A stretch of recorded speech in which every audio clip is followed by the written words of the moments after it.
In the last video, I described the sound inventory of Old Ur-Kittat. While we know the sounds that make up the language, this is only half the information. For the sounds we comprehend and the sounds we produce aren't always the same. These different forms, or allophones, a sound takes, are often tied to specific environments, and linguists will apply rules that describe the different forms and the environment that triggers them. For this video, we will be looking at some of the rules for Old Ur-Kittat. Rule 1.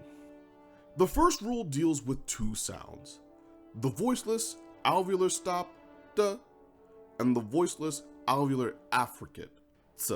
It appears that these two sounds undergo a change where they become voiced versions of themselves, d and z respectively. This change occurs when the voiceless sounds precede the sound w, indicated by our w. Now that I know the changes and the environment that triggers it, I can then write a rule for it. So I will present the rules in two ways, in a written form and in a notation form. The written form is as follows.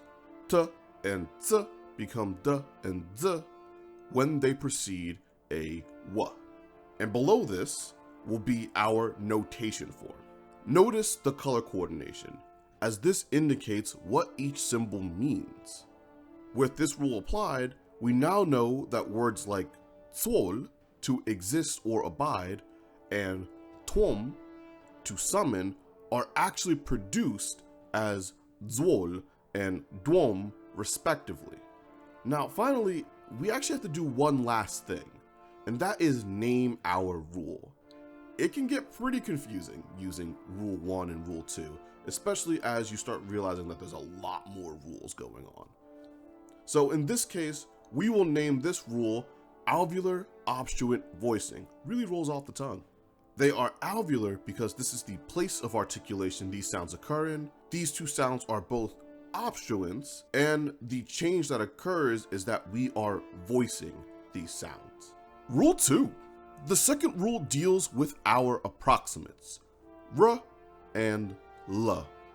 Looking at where these sounds appear in words, it appears that l, the lateral approximate, only occurs at the end of words, whereas r occurs everywhere else.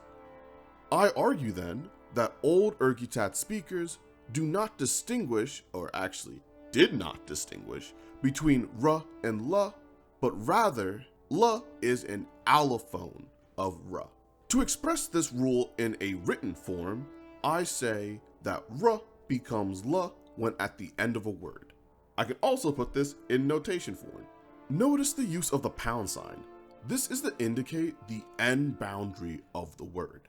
And as an example of this rule, we can turn to a word like Ari, which in modern Ur-Kittat means lords or lord caste, though in Old Ur-Kittat it would simply just mean people. If we separate the plural marker e, then the singular form of Ari, people, is al, person. Another example can be seen in the word taral, which means protector. It's another way of essentially referring to a sort of leader or chieftain of a group of al during the Old Ur-Kittat days. This word is actually a compound of the verb tal, to protect, and al, person. Notice that al being at the end results in the lateral approximate.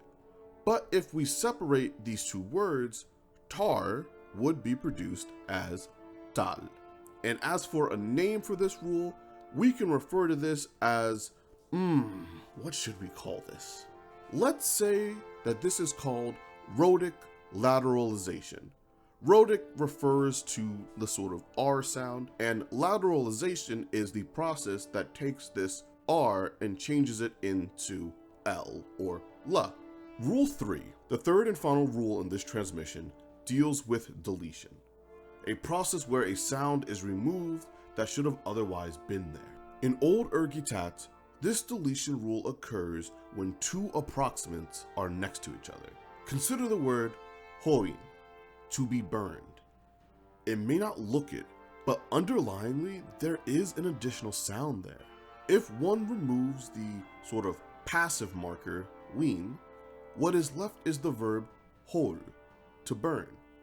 So again, if two approximates are next to each other, in this case, the approximate la and wa, then the first one will get deleted. When writing our rule, we'll just focus on la. Our written rule is ra, and by extension la, is deleted when next to an approximate, and our notation rule can be showcased as such. Notice this one symbol, the circle with a sort of strike through it. This represents null, or another way of sort of referring to zero, that there's nothing there.